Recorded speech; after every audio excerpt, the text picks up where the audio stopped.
सावन सोमवार व्रत कथा। एक शहर में एक साहूकार रहता था जो भगवान शिव का परम भक्त था।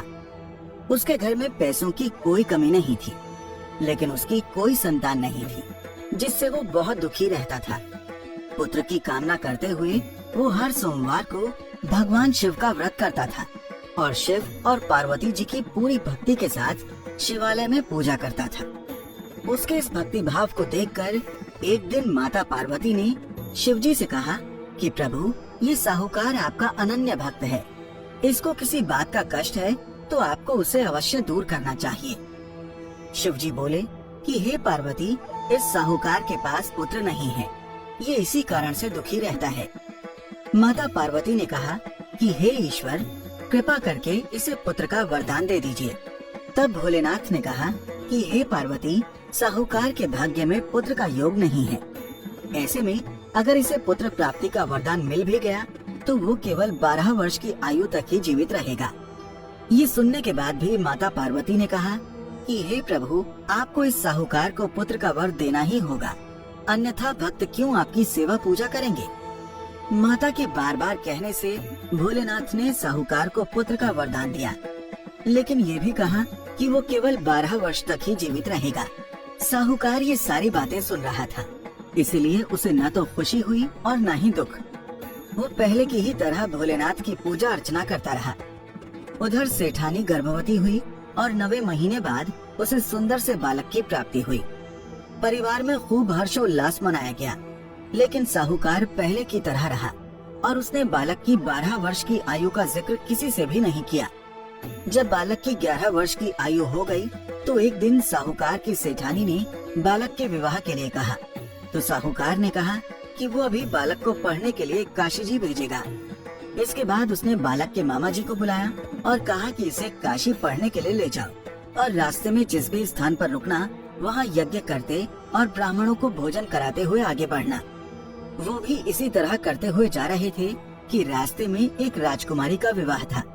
जिससे उसका विवाह होना था वो एक आंख से काना था।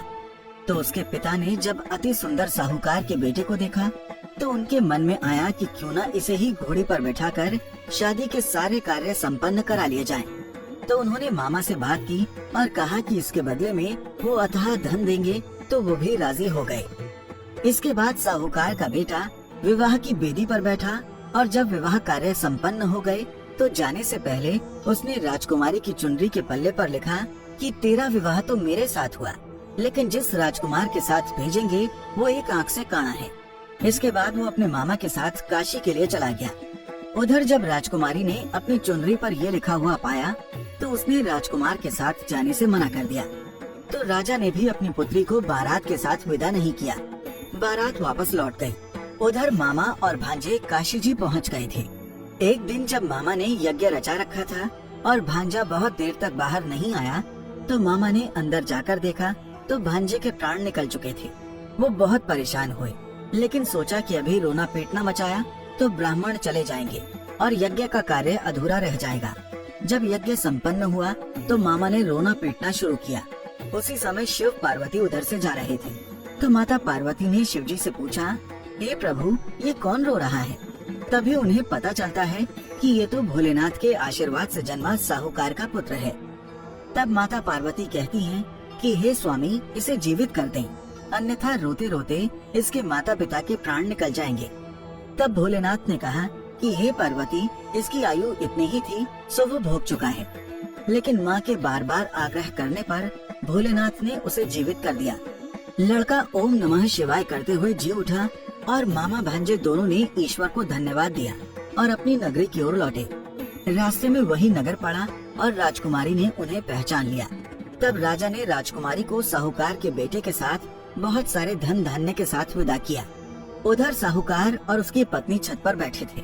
उन्होंने ये प्रण कर रखा था कि यदि उनका पुत्र सकुशल न लौटा तो वो छत से कूदकर अपने प्राण त्याग देंगे।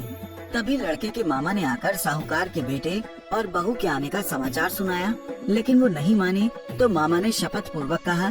तब तो दोनों को विश्वास हो गया और दोनों ने अपने बेटे बहू का स्वागत किया। उसी रात भगवान शिव ने व्यापारी के सपने में आकर कहा, हे श्रेष्ठ, मैंने तेरे सोमवार व्रत करने और व्रत कथा सुनने से प्रसन्न होकर तेरे पुत्र को लंबी आयु प्रदान की है।